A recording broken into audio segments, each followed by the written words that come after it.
You're listening to the Eastline Brief, providing an economic perspective on Central and Eastern Europe.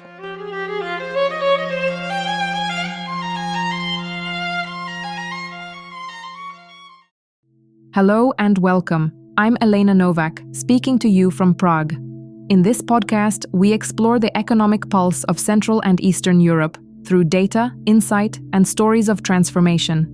Each episode takes you behind the numbers shaping our region's future, from energy transitions and digital innovation to trade, investment, and the people driving change.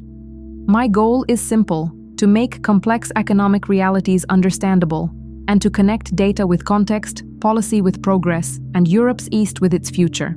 Because data builds bridges, and every number tells a story about where we are heading next. So, let's begin.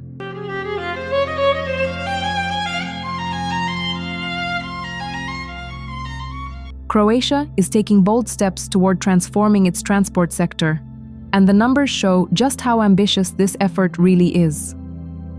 With transport making up 37% of the country's total final energy consumption, decarbonizing this segment isn't just a policy goal, it's an absolute necessity. Driven by the European Union's climate objectives, including the Alternative Fuel Infrastructure Regulation and the 2035 ban on combustion engine sales, the Croatian government is now rolling out a series of targeted investments to speed up the adoption of zero-emission vehicles, especially in the commercial sector. At the heart of this transformation lies an important question. Where does Croatia currently stand in terms of e-mobility? Well, compared to the European average, the country is still in an early stage. Only 0.5% of all registered passenger cars in Croatia are fully electric. Across the EU, that figure is roughly 2.2%. Yet despite the small base, the market has been growing exponentially since 2020, with new registrations rising year over year. This ambition is backed by a strong legal and strategic framework. The updated National Energy and Climate Plan, known as the NECP, sets clear targets. One of them is particularly striking. By 2030, Croatia wants to increase the share of renewable energy in transport to 24.6%. Just to put that into perspective, in 2023, the share was below 1%. A major pillar of this plan is infrastructure. By the middle of 2024, Croatia had about 1,500 public charging points. A year later, that number climbed to more than 2,100 chargers across 734 locations, covering cities, tourist areas, and the main highway routes. Two-thirds of those offer AC charging, mostly in the range between 7 and 22 kilowatts. The remaining third are DC fast chargers, used primarily by long-distance drivers. However, this network is still not enough to meet the requirements of the European AFIR regulation.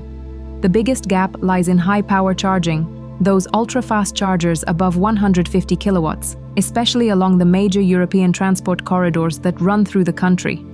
Experts warn that if these aren't expanded soon, Croatia risks falling behind the EU benchmarks.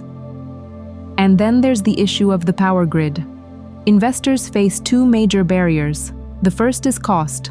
Current regulations by the Energy Authority, HERA, lead to high network and peak load charges that make large-scale investments in charging infrastructure less attractive. The second is bureaucracy. Getting a fast charger connected to the grid can take months, sometimes even years, because the approval process is complex and fragmented. That creates uncertainty and slows down private investment, a real bottleneck in what could otherwise be a booming market. To counter these challenges, the government launched a new funding program called EnU-425. It's part of Croatia's National Recovery and Resilience Plan and is co-financed by the European Union through the NextGenerationEU initiative. The total budget, just over 21 million euros. The goal, accelerate the introduction of zero-emission vehicles in the business sector. Only legal entities and registered entrepreneurs can apply. Private individuals are excluded from this round. The focus is on fully electric and hydrogen-powered vehicles, not plug-in hybrids. Projects must be completed by the end of May 2026. The maximum grant per applicant is 90,000 euros, and depending on the vehicle type, companies can receive between 2,500 euros and 2,500 euros and 9,000 euros per vehicle, covering up to 40% of the net purchase price. The response was overwhelming. Within just a few weeks of launching the program in October 2025, the Environmental Protection and Energy Efficiency Fund received around 2,000 applications, covering almost 2,800 vehicles. That's nearly the entire budget, gone in record time. But the strategy goes beyond cars. Alongside vehicle subsidies, Croatia is also investing 32 million euros in new commercial charging infrastructure in 2025, specifically to support companies and service providers.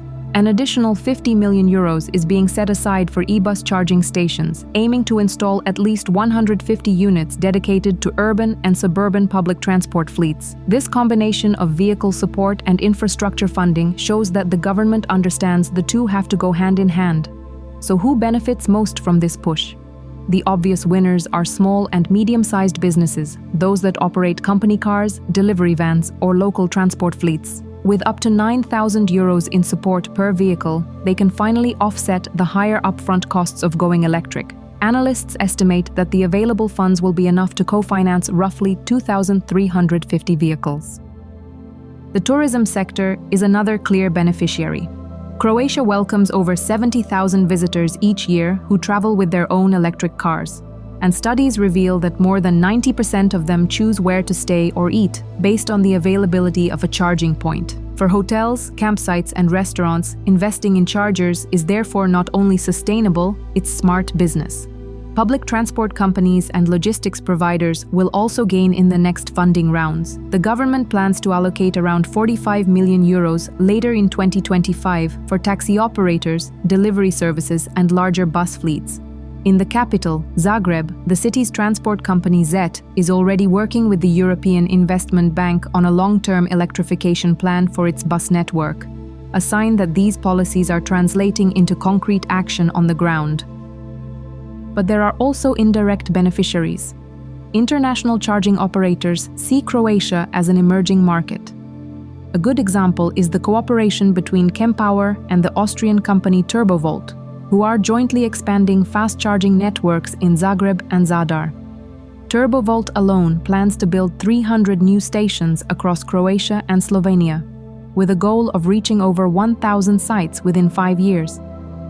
The growing demand for electric vehicles and charging points is also creating new opportunities for suppliers of batteries, fleet management software, and other clean mobility technologies. When we take a step back, the bigger picture becomes clear. The EnU-425 program is not just a subsidy scheme, it's a strategic move to position Croatia as a future hub for green mobility in Central and Southeast Europe. By focusing on businesses, public transport, and infrastructure, the country is targeting exactly those sectors that can scale fastest and create real market momentum. Still, challenges remain. The high absorption rate of funds, those 2,000 applications within weeks, shows that the demand is there. But to keep up with it, the expansion of charging infrastructure and power networks must accelerate. The government, the energy regulator HERA, and the national grid operators need to work closely together to simplify the connection process, reduce peak load tariffs, and adapt long-term grid development plans to meet the European AFIR standards. If Croatia succeeds in doing that, it won't just reach its national climate goals, it will become a regional leader in sustainable transport, a country where clean mobility isn't just an aspiration, it's a competitive advantage. Thank you for listening to the Eastline Brief. You'll find more details, data links, and background information in the show notes below. I'm Elena Novak, your virtual information influencer from Prague. I'm an AI-generated voice and digital analyst designed to share clear, data-based insights about Central and Eastern Europe. My goal is simple: to make complex economies understandable and to build trust through knowledge. And if you're interested in creating a podcast like this for your own platform or organization, I'd be happy to connect and explore the idea with you. Until next time, stay curious and stay connected.